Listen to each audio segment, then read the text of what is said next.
اللہ تبارک تعالیٰ نے مسلمانوں کو جو تہوار عطا کیے ہیں ان میں دو تہوار خاص اہمیت کے حامل ہیں، جن میں ایک عید الاضحیٰ بھی ہے اور چند دن بعد ہم اس کو منانے جا رہے ہیں۔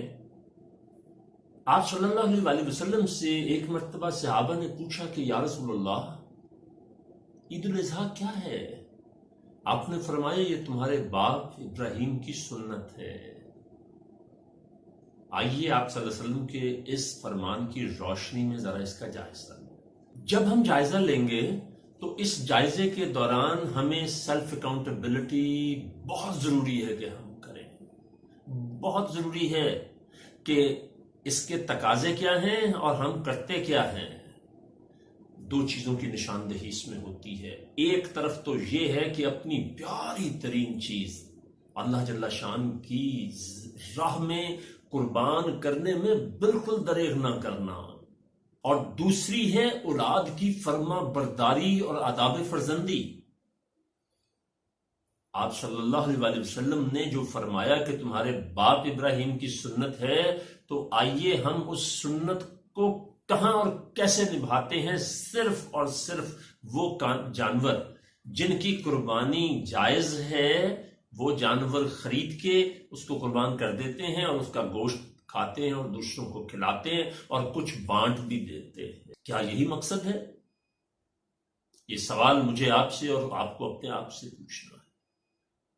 اس سوال کو سمجھنے کے لیے آپ صلی اللہ علیہ وسلم کی اس حدیث کو سمجھنے کے لیے ذرا تصور میں لائیے کہ 80 سال سے زائد عمر ہو جائے اور انسان اولاد کی خواہش کیا امید سے بھی نا امید ہو جائے، اس وقت اولاد کی خوشخبری ملے، نیک سہلے خوبصورت نرینہ اولاد ملے اور پاؤں پر چلنے کے قابل نہیں، باپ کا ہاتھ بٹانے کے قابل ہو جائے، اس وقت اسی ایک اولاد کی قربانی مانگ لی جائے۔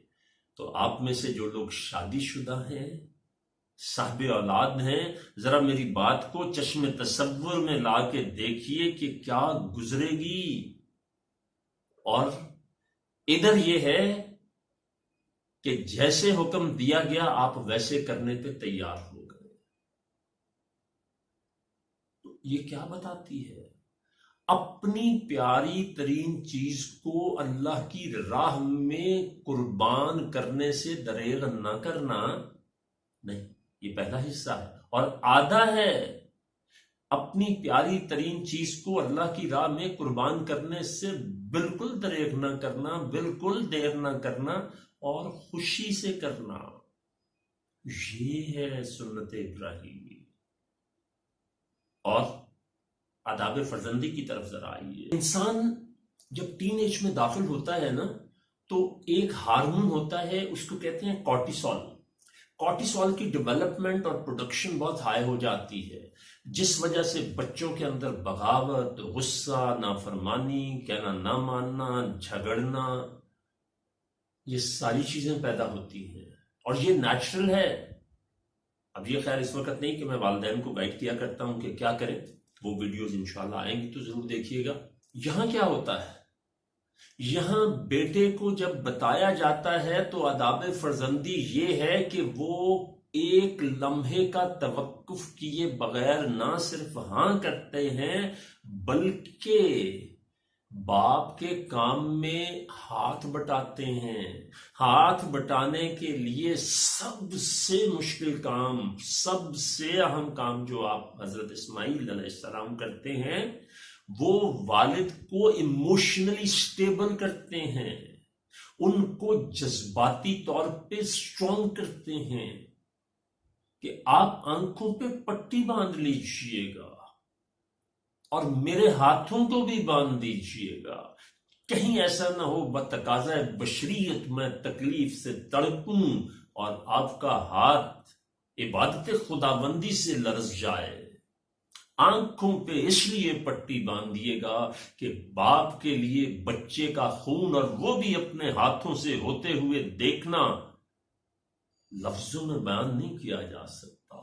چونکہ بہت دفعہ ایسا ہوتا ہے کہ آپ جب کوئی بات کر رہے ہوتے ہیں تو لفظ عاجز آ جاتے ہیں، جذبے اس کو ایکسپریس نہیں کر پاتے، پھر ایموشن کی جگہ فیلنگز لیتی ہیں، پھر صرف محسوس کیا جا سکتا ہے، اور محسوس صرف وہی لوگ کرتے ہیں جو کر سکتے ہیں۔ تو برائے کرم ان دو چیزوں کو ذرا محسوس کیجئے، تو دیکھیے کہ ان دونوں میں سے کیا کوئی ایک چیز بھی ہم میں ہے، اور اگر ہے تو اس کا لیول کیا ہے۔ امید ہے کہ آپ ضرور سوچیں گے بھی اور اس پر عمل بھی کریں گے۔ اچھا گمان کرنا چاہیے نا، تو میں آپ کے بارے میں بہت اچھا گمان کرتا ہوں۔ اب میں آتا ہوں اس کے دوسرے پہلو کی طرف، یہ سیکنڈ پارٹ ہے اس کا۔ قربانی کا جانور، کوئی شک ہی نہیں ہے اس میں، مجھے کم از کم، کسی کو ہو تو مجھے پتہ نہیں، کہ اللہ کی راہ میں ہمیشہ اچھی چیز دیا کرو۔ اللہ کی راہ میں ہمیشہ اچھی چیز دیا کرو، تو براہ کرم پھر خود احتسابی سے دور سے گزریں۔ جب ہم بہت مہنگا جانور خریدتے ہیں، بہت بڑا جانور خریدتے ہیں، کیا نیت ہوتی ہے اس وقت ہماری؟ اللہ کی راہ میں اچھی چیز دینے کی نیت ہوتی ہے، یا لوگوں کو دکھانے کی نیت ہوتی ہے کہ لوگوں کو پتہ چلے کہ کس گھر میں کس شان سے کتنا بڑا جانور آیا، پھر اس کو اناؤنس کیا جاتا ہے، لوگ دیکھنے آتے ہیں۔ ماضی میں تو صرف یہیں تک تھا، آج میڈیا نے اتنی ہائپ کریٹ کر دی ہے، اتنی ہائپ کریٹ کر دی کہ آپ دیکھیں وہ کتنا اس کو فیسینیٹ کر دیتے ہیں، اور وہ 2 لاکھ کا اگر ایک جانور ہے، یا ایکچولی اس کو 1.5 لاکھ کا ہونا چاہیے، تو وہ 10-10 لاکھ تک چلا جاتا ہے۔ کیوں؟ صرف اس میں گلیمرائز کر دیتے ہیں، لوگ تصویر بنوانے کے لیے، بتانے کے لیے کہ جناب ہم نے اتنا مہنگا جانور خریدا ہے جس کی قربانی دے رہے ہیں، جبکہ وہ جانور خریدنا نہیں ہوتا، وہ تو اپنی پروجیکشن ہوتی ہے جس سے پتہ چلے کہ میں کتنے پیسے خرچ رہا ہوں۔ تو اس قربانی کا معیار کیا ہوگا؟ ایسا کرنے والے تمام لوگوں کو میری گزارش ہے کہ اللہ جل شانہ کا وہ بہت سخت حکم جس کی وعید آئی ہے کہ ایک شہید اللہ کے دربار میں پیش کیا جائے گا، ایک شہید اللہ کے دربار میں پیش کیا جائے گا، جس کے بارے میں اللہ پاک فرمائیں گے اس کو جہنم میں پھینک دو۔